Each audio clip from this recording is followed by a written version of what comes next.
1.1 a time to believe. Okay students, आज हम ये पढ़ेंगे। बहुत अच्छा पोएम है ये, आपको बहुत अच्छी सीख देगा और ये मोटिवेशनल पोएम है। ओके, अब ठीक है, तो ये आपको बहुत अच्छी तरीके से समझना है, समझकर अपने लाइफ में इसको इंक्लूड करना है। ठीक है, चलो हम हेडिंग से स्टार्ट करते हैं। Time to believe. Time to believe में मतलब what? Time to believe means, time means समय।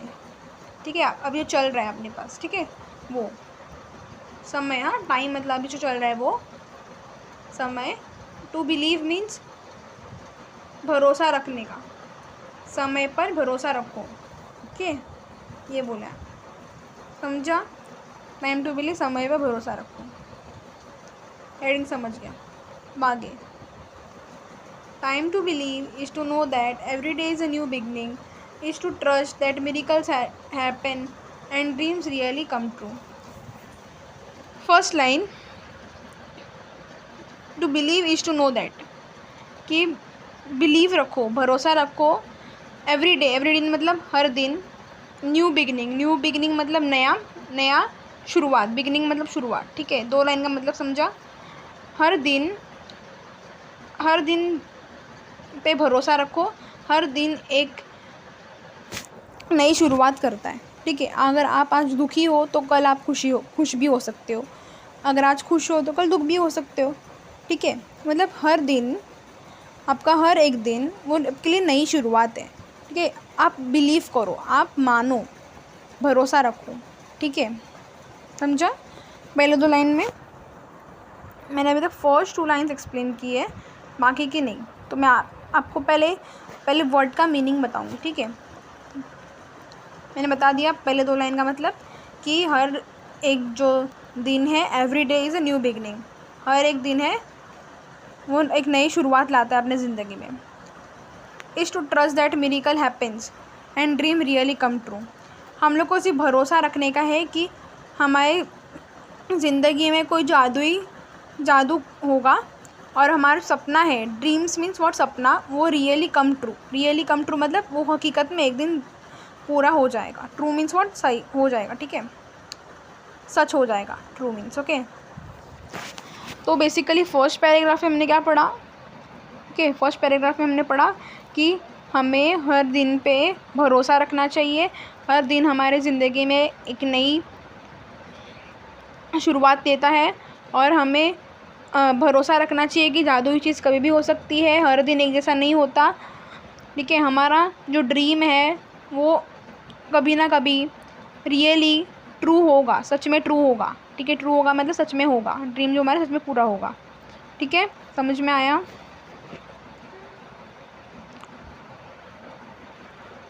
आगे बढ़ते हैं सेकेंड पैराग्राफ में। Is to believe is to see an angel dancing among the clouds, to know the wonder of stardust sky and wisdom of the man in the moon. आपको इस second paragraph से क्या पता चल रहा है? कि हमें बिलीव करना है कि एंजल्स मतलब कौन? परियाँ। ठीक है, बिलीव करना है कि एंजल्स है वो डांस कर रही है, डांसिंग अमॉन्ग द क्लाउड्स, जो बादलों के बीच, क्लाउड्स मीन वो बादल। ठीक है, बादलों के बीच नाच रही है, डांस कर रही है। ठीक है, नाच रही है कौन? परियाँ।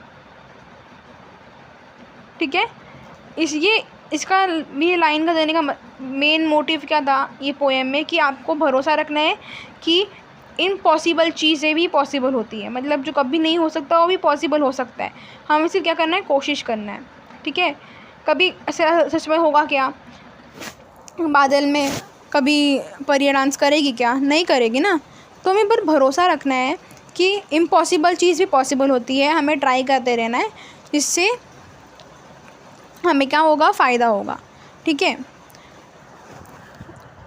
To know the wonder of stardust sky का आपको मीनिंग यहाँ पर दिया है, having a magical quality of sky, कि स्काई के पास एक मैजिकल क्वालिटी है, मतलब आसमान के पास एक मैजिकल क्वालिटी है। And wisdom of the man in the moon मतलब कि वहाँ पर man in the moon, wisdom of man in the moon मतलब वहाँ पर एक man in the moon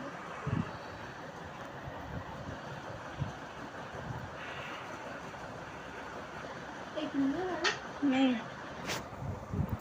okay, to believe the to know the wonder of sky, stardust sky मतलब कि स्काई के पास क्या है, मैजिकल क्वालिटी है।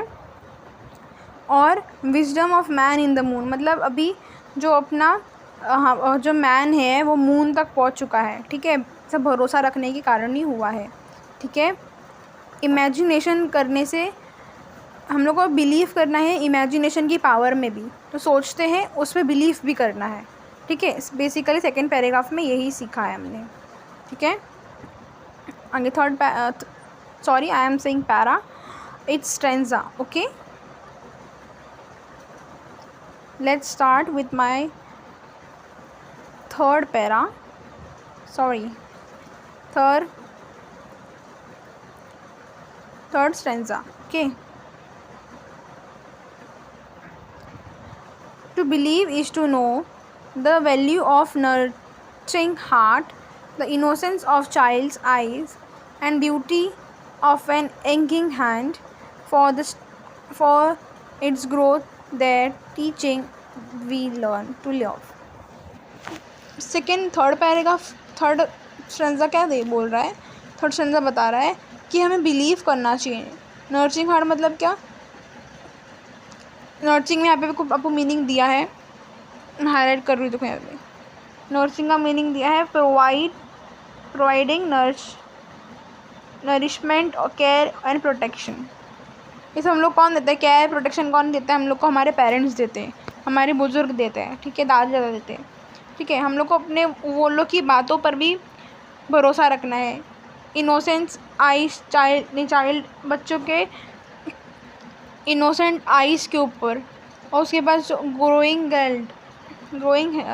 है ओल्ड, और जो बूढ़े हो रहे हैं उनके बात पर भी भरोसा रखना है। वो उनके पास जो एक्सपीरियंस है, उन्होंने पूरी दुनिया देखी है, वो जो हमें बोलते हैं वो हमारे अच्छे के लिए बोलते हैं, तो उनके बात पर भी बिलीफ रखना चाहिए। वो हम लोग को बहुत से लेसन सिखाते हैं, हमें बहुत सारे लेसन सिखाते हैं, और हमें उनसे उल्टा वल्टा जवाब नहीं देना चाहिए, उनसे प्यार से पेश आना चाहिए, और उनके जो सिखाते हैं वो सीखना चाहिए, ठीक है, ओके। आगे, to believe is to find the strength and courage that lies within when it time to pick up the pieces and begin again. मतलब क्या बोला है फोर्थ स्टैंजा में कि बिलीफ रखना है, हमें भरोसा रखना है, अब फाइंड स्ट्रेंथ, हमें अपने ऊपर भरोसा रखना है, हमें अपने आप से उठना है। हम एक बार गिर गए, मैं आपको एग्जांपल लेती हूँ, सपोज़ आपको मैथ्स के एग्ज़ाम में 20 में से 10 मार्क्स आए, ठीक है, आप बहुत डिसअपॉइंटमेंट हो गया, आपने बहुत मेहनत की थी, आप सोचे थे कि मेरे को 17-18 मार्क्स आएंगे, पर नहीं, आप कितने मार्क्स आए, 10 मार्क्स आए। आप रोना नहीं है, आपको वापस हिम्मत जगानी है, करेज जगाना है। करेज मतलब क्या, हिम्मत, ठीक है, हिम्मत जगानी है, वापस प्रैक्टिस करने लगना है मैथ्स में। तो आप प्रैक्टिस करोगे तो आपको क्या आएगा, उससे ज़्यादा मार्क्स आएगा, ठीक है। तो ऐसे ही बोला है कि एक बार आप हार गए तो रोते मत बैठो, आपको अपनी शक्ति, आपको थोड़ा और स्ट्रेंथ बढ़ाना पड़ेगा, आपको करेज लाना पड़ेगा, हिम्मत लानी पड़ेगी, ठीक है, और वो सब चीज़ बाहर निकल के मेहनत करके और आगे निकलना है, उस जितना मार्क्स लाए उससे आगे निकलना है, ठीक है। वैसे ज़िंदगी में भी होता है, ठीक है। When is time to pick up मतलब pick up the pieces of begin again, ठीक है। पिकअप द पीसेस, यहाँ पे आपको एग्जांपल दिया है, return to normal after a shock disaster. Return to normal after shock disaster मतलब क्या, कि आपको वही शॉक हुआ, आपको शॉक हो गए, आपने कभी सोचा नहीं था कि आपको 20 में से आपको 10 मार्क्स आएंगे, हमने कभी सोचा नहीं था, आपने कभी सोचा नहीं रहेगा आपको 20 में से 10 मार्क्स आए रहे हैं, ठीक है, समझो अभी, ठीक है। आप शॉक में चले गए, ठीक है, आपको अपने मम्मी को मार्क्स बताया तो उनको अच्छा नहीं लगा, पर अभी आप ये इस चीज़ से बाहर कैसे निकलोगे? अगली बार एग्ज़ाम होगा तो आप 20 में से ज़्यादा मार्क्स कैसे ला सकते हो? मेहनत से, ठीक है, मेहनत करोगे तो उसका फल मिलेगा, ठीक है। और हमें कोई भी चीज़ एक बार बुरी हो गई तो हर बार बुरी नहीं होती, ठीक है। हमें हर बार गिरकर आगे उठना है, गिरकर तो रोते नहीं बैठना है, ठीक है। To believe is to know we are never alone, that's life is a gift and this is our time to cherish it. मतलब क्या बोला है? हमें टू बिलीव करना चाहिए कि हम कभी भी अकेले नहीं हैं। ये दुनिया में ज़िंदगी मिली है, ये हमारे तोहफ़ा है, ठीक है। लाइफ इज़ अ गिफ्ट, इसको हमें चेयर के साथ जीना चाहिए। चेयर मतलब क्या? खुशी से जीना चाहिए। हमें मान के चलना है, हमें भरोसा रखना है खुद पर कि हम पूरी दुनिया में अकेले नहीं हैं। जो दुखी है, जो परेशान है, टेंशन में है, अकेले नहीं, सब बहुत सारे दुनिया में लोग हैं। उन सब में थोड़ा सा हर किसी की ज़िंदगी में प्रॉब्लम्स होती है, टेंशन होते हैं, सैडनेस होता है, हैप्पीनेस होता है, किसी का वीकनेस होता है, स्ट्रॉन्गनेस होता है, ठीक है, हर किसी के लाइफ में होता है। बट लाइफ क्या है?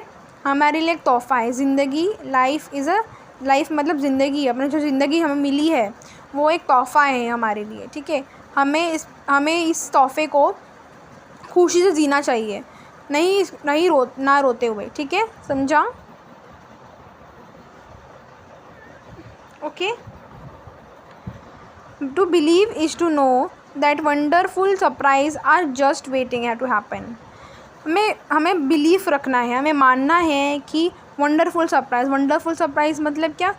बहुत अच्छे सरप्राइजेस, अच्छे खूबसूरत सरप्राइज़ मतलब आपको पता होगा ना, सरप्राइजेस आपके लिए आपके ज़िंदगी में होने वाले हैं, ठीक है। वो सिर्फ आपकी ज़िंदगी थोड़ी आगे निकल जाए और वो होने का इंतज़ार कर रही है, ठीक है, ओके। मतलब वापस समझा दो एक बार, 2 मिनट। To believe is to know that, हमें मानना है वंडरफुल सरप्राइजेस मतलब क्या? खूबसूरत सरप्राइजेस आपकी ज़िंदगी में वो भी होने ही वाले हैं, वो वेट कर रहे हैं आपका कि आप ज़िंदगी,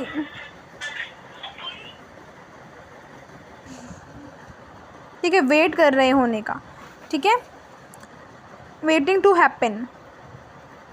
अभी आप बड़े हो गए, अभी आप 10th, सपोज़ आप 8th क्लास में हो, ठीक है, आप 9th क्लास में जाओगे, फिर 10th में जाओगे, ऐसे आगे बढ़ते रहोगे। फिर एक दिन आप डॉक्टर बन जाओ या CA बन जाओ, कुछ ना कुछ बन जाओ, मतलब आपकी ज़िंदगी चलती रहेगी। तो आप उससे खुश रहना है आपको ज़िंदगी से, और आपकी ज़िंदगी में ऐसे बहुत सी चीज़ें आएगी जो आपको पता नहीं है, पर वो होने वाली है और आप उससे बहुत खुश रहोगे। ये पैराग्राफ में यही कहा है। And our hopes and dream are within reach if we only believe. और लास्ट 2 लाइन में क्या बोला है? और आवर होप एंड बिलीव, ठीक है। हमें जो होप मिली है और आपकी ज़िंदगी में जो आपका ड्रीम्स है, आपको जो सपने हैं आपको जो पूरे करने हैं, वो होने ही वाले हैं, पॉसिबल टू अचीव। वो आप कर सकते हो, सिर्फ आप कब कर सकते हो? जब आप बिलीव करते हो, ठीक है। आप कब कर सकते हो? जब आप बिलीव करते हो, ठीक है। तो लास्ट पैराग्राफ में ये था कि आपकी ज़िंदगी आपको कर लेनी चाहिए। आपके ज़िंदगी में सरप्राइजेस जो है वो अच्छे सरप्राइजेस होने ही वाले हैं, आपको जो पता नहीं है आगे चलकर आपके साथ होंगे, आप बहुत खुश होगे उससे। हमें अपनी होप, अपने आशा कभी नहीं खोनी चाहिए, हमें अपने सपने पर अड़े रहना चाहिए, और वो भी होने ही वाले हैं आपके सपने पूरे। आप ये कब होगा? जब आप अपने आप पर भरोसा रखोगे, ठीक है। ये बहुत अच्छे पोयम है, ये बहुत अच्छा पोएम है, आपको लाइफ में सीख मिली है इस पोएम से। ओके, चलो थैंक्स फॉर